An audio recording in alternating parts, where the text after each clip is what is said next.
salaamaaleykum mbokku internet référence actu am mbégte échanger ak yéen ci actualité bi ak xew-xew yi am ci réew mi defe naa Sénégal am na gouvernement bu bees Sénégal démocratie bu mag la boo xam ne nii kenn naatable wu ko remaniement nag moom dama jàpp ni mbiru président de la république la moom la askan wi fal wóolu ko jox ko seen baat moom mooy xool ci kóolute boobu askan bi am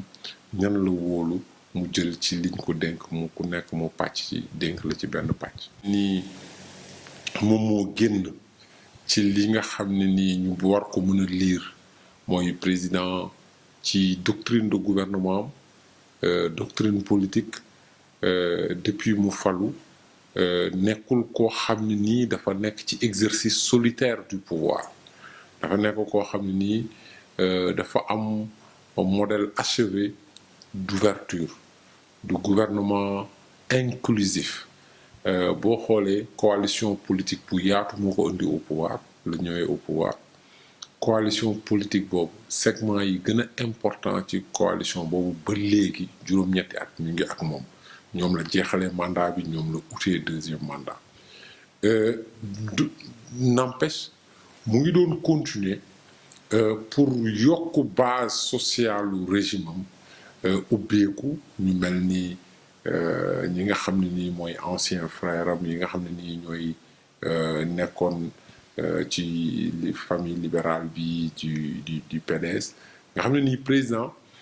si c'est juróom-ñetti at yi yëpp mu ngi liggéey pour yaatal base sociale ak xool sénégalais fu mu munti nekk ak compétence yu mu am pour ñëw yokk jàpp ci liggéey bi nga xam ne nii mooy liggéeyu réew loolu mooy doctrine politique bu président ku mun a lire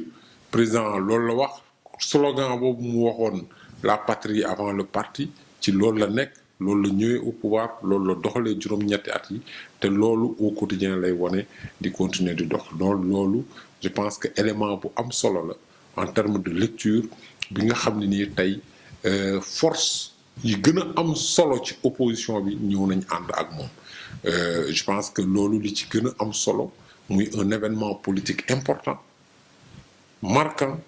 mooy ki nga xam ne nii moo jógee deuxième ci élection présidentielle yi di le chef de l'opposition di Idrissa Seck ñëw am sacrifice yu mu def pour l'intérêt de la nation ñëw ànd ak président bokk ci majorité présidentielle bi président nommé ko conseil économique social et environnemental mu ànd ak ay militants ak partem ak coalition ñëw jàpp ci liggéey bi je pense que Sénégal fi mu toll dafa laaj loolu dafa laaj ñu et des hommes d'expérience ñoo xam ne nii mën nañu avancer mbir yi parce que Sénégal fi mu toll am na jéego yu bari yoo xam ne nii def na ko ci juróom-ñetti at yi mais ci at yi ko weesu tamit yi ko jiitu am na ay jéego yu mu def te tey Sénégal dafa nekk ci environnement sous-régional environnement africain environnement mondial boo xam ne nii atum 2020 bi dafa am feebar bu bees bu fi dugg boo xam ne nii lëmbe àdduna yàq économie yi indi jiixi jaaxa ak jaaxle ci àdduna yëpp indi crise yu mag yoo xam ne nii kenn xamul kañ lay jeex donc yooyu bu amee jamono yu mel suñu réew tey montré nañ exemple ci àdduna ci ñii les hommes politiques ci l'élite politique naka la ñu war a taxawee pour jànkonte loolu et je pense que loolu c'est extrêmement important man jàngat boobu laa ci am sur le plan politique sentiment patriotique bi nga xam ne moo animé les leaders de l'opposition ak yeneen segment ñu mel ni ñoom Omar Sarr ñëw def sacrifice boobu ñëw dooleel président ànd ak moom ñun nag ku mel ni man loolu moo mës a nekk suñu doctrine politique dañu mës a gëm ni ñëpp dañu war a booloo ànd ak président pour jàppale ko li nga xam ne nii mission bi mu oyof ci moom donc ci loolu lañ nekk beneen jàngat bi mooy troisième point bi je pense que du ma commentaire changement yi trop mooy mais am na chamboulement en profondeur ci architecture état bi ni mu taxawee je pense que am na ay ministère de souveraineté lu mel ni intérieur lu mel ni affaires étrangères des secteurs stratégiques de l'État lu mel ni secrétariat général gouvernement secrétariat général présidence ñu am ay coppite loolu nag ak ñoo xam ne nii présenté woon nañ leen comme des gros calibres du système ñu changé leen loolu dafay wane ni président am na benn besoin de renouvellement de l'équipe de régénérescence de l'équipe yokk efficacité bi pour que équipe bi gën a resserrer ay jeunes yu am expérience am détermination pour liggéey ñu ànd si et je pense que loolu laa am lu may jàngat ci remaniement bi di wax ni actuellement l'objectif ça doit être quoi? C'est de mettre le pays au travail, c'est de travailler. C'est de mettre le pays au travail et c'est de travailler. C'est aujourd'hui, nous devons mener le combat, les combats pour le développement. loolu mooy enjeu bi tey nag comme nu ko Idrissa Seck waxee démb ci conférence de presse am je pense que président li mu bëgg mooy unité pour ñu liggéey tey nag pratiquement 80% 85% de l'électorat sénégalais ñu ngi autour du président de la République et je pense que loolu dina permettre président mu mun a doxal li muy war a doxal ci stabilité ak bi wax. ñu ñëw na léegi tey jii les gros calibres comme ni ko tuddee ak yi xam ne dañoo génn ci gouvernement bi est-ce que c'est pas un risque pour le président Macky Sall étant donné que on a vu l'histoire ñi génnoon ñëpp ci ay gros calibres gouvernement dañoo tourné waat nekk ay opposition ci gouvernement bi est-ce que nga yaakaar ni ñi génn yëpp dañuy def benn blocus nekk prochaine opposition de Macky Sall. Vous savez xam nga la politique c'est des questions de choix. Je pense que ñi génn président de la République moom la ñu wóolu mooy tànn ay nit ci biir sénégalais yi ñi mu wóolu dénk leen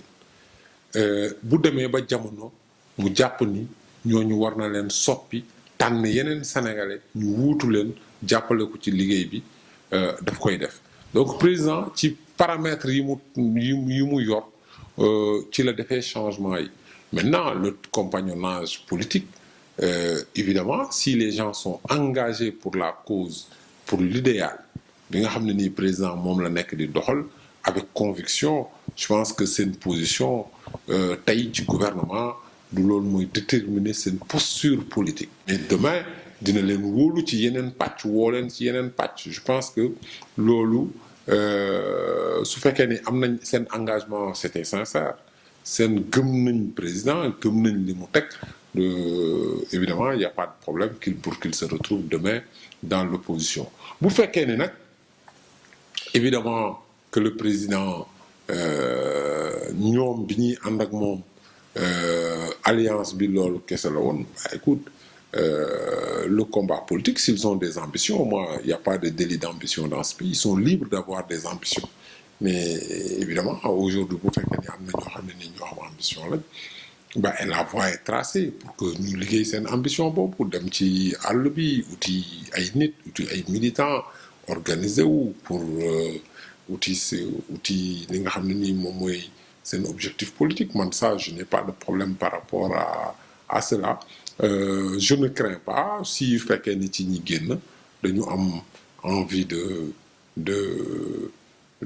séparation bon peut-être pas mais je pense que génnee la ci gouvernement warul tax forcément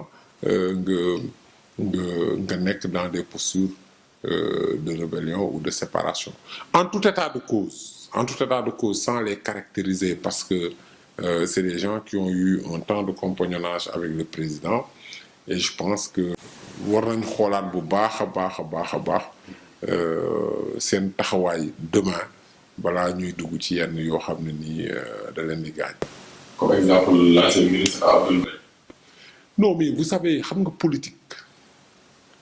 c'est une matière complexe. aussi nga waxaale la réaction ci nekkoon ci yéen nekkoon président du parlementaire Benno Bokk Yaakaar Moustapha Diakhaté il vous a pas manqué. Vous savez moi je pense dafa am posture lu ma gëm ci politique mun nañu ànd mun nañu ñàkk ànd ëllëg. mën nañu am ay divergence mais bu ñu am divergence nañu am divergence politique divergence programmatique divergence idéologique pas divergence de personne mais te bu ñu àndee ñu rafetal ni ñuy àndee bu ñu àndee tamit même bu ñu séparé woo ku nekk na sàmm am loo xam ne ni sàmm na ko li ngeen àndoon séq ku nekk daf ko war a sàmm il y a des postures je ne veux pas être un donneur de leçons il y a des postures moi, que je ne commenterai pas. Parce que mérité ou le commentaire. Parce que ça mérite simplement le mépris. Mais, xam nga, gars yi dañuy juum ci posture politique. Am na ñoo xam ne nii ils ont fait des calculs. Aujourd'hui, ce qui s'est passé hier fausse beaucoup de calculs. Beaucoup de nains politiques, ñoo xam ne nii xamuñu dara ci politique. Avec beaucoup de prétentions, des analystes à 2 francs, yoo xam ne nii qui veulent analyser la situation politique ou les faits politiques, qui ne comprennent absolument rien du jeu politique. Donc, le président a surpris beaucoup d'entre vous. Non, pas d'entre nous. Les faux analystes. Ok. Les faux analystes. Au Sénégal aujourd'hui, il y a beaucoup de faux analystes qui ne comprennent rien. Que quoi wax mu ne le politologue la, yi politologue, yi sciences politiques. Dañ koy jàng. Il faut aller dans les facultés de sciences politiques pour être un politologue ou un politiste. Et Sénégal, d'ailleurs, les vrais spécialistes de sciences politiques, ils n'aiment même pas qu'on les appelle politologues. Ils aiment qu'on les appelle des politistes. Et si on ne peut pas, Sénégal, nga gis lu mat 200 300 personnes ñu ne ay analystes politiques lañ ay politologues lañ jaaruñu faculté de sciences politiques jànguñu sciences politiques amuñu les grilles d'analyse ñu ne dañuy analyser. Donc naturellement ces gens-là c'est des opposants déguisés en chroniqueurs, en analystes et qui se trompent et qui prennent leur illusion et leur désir pour la réalité ak li war a am. Les gens pensaient que la coalition allait exploser.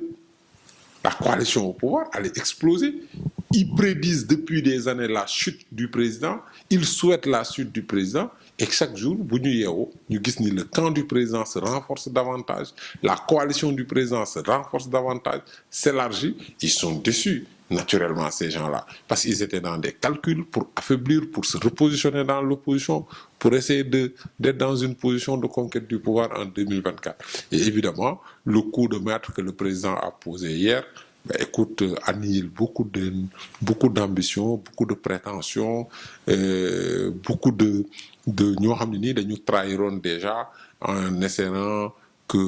war nañ sàcc nañ xaalis peut-être ñenn ñi ou denc nañ loo xam ne nii permettre na leen ñu tenir 4 ans et que aujourd'hui ils sont déçus de leur de ça là. Mais c'est ça en réalité. Mais gis nga la politique, c'est les hommes politiques qui font la politique. On ne peut pas commencer la politique à 60 ans. Quelqu'un qui commence la politique, qui fait toute sa carrière jusqu'à la retraite, 60 ans, 65 ans, qui fait la politique, ce n'est pas un homme politique. C'est pas un homme politique. Il y a beaucoup de gens au Sénégal, c'est des circonstances qui les amènent dans la politique. Mais la politique, dañ koy jàng. La politique, dañ koy jàng. Et aujourd'hui, beaucoup s'investissent, hommes politiques, mais parce que c'est pas des hommes politiques, ils comprennent pas rien à la politique et au géopolitique et à ce qui se passe. Et c'est pourquoi ils sont surpris. Mais il faut que nous respections davantage les hommes politiques parce qu'ils ont beaucoup de mérite pour ce pays.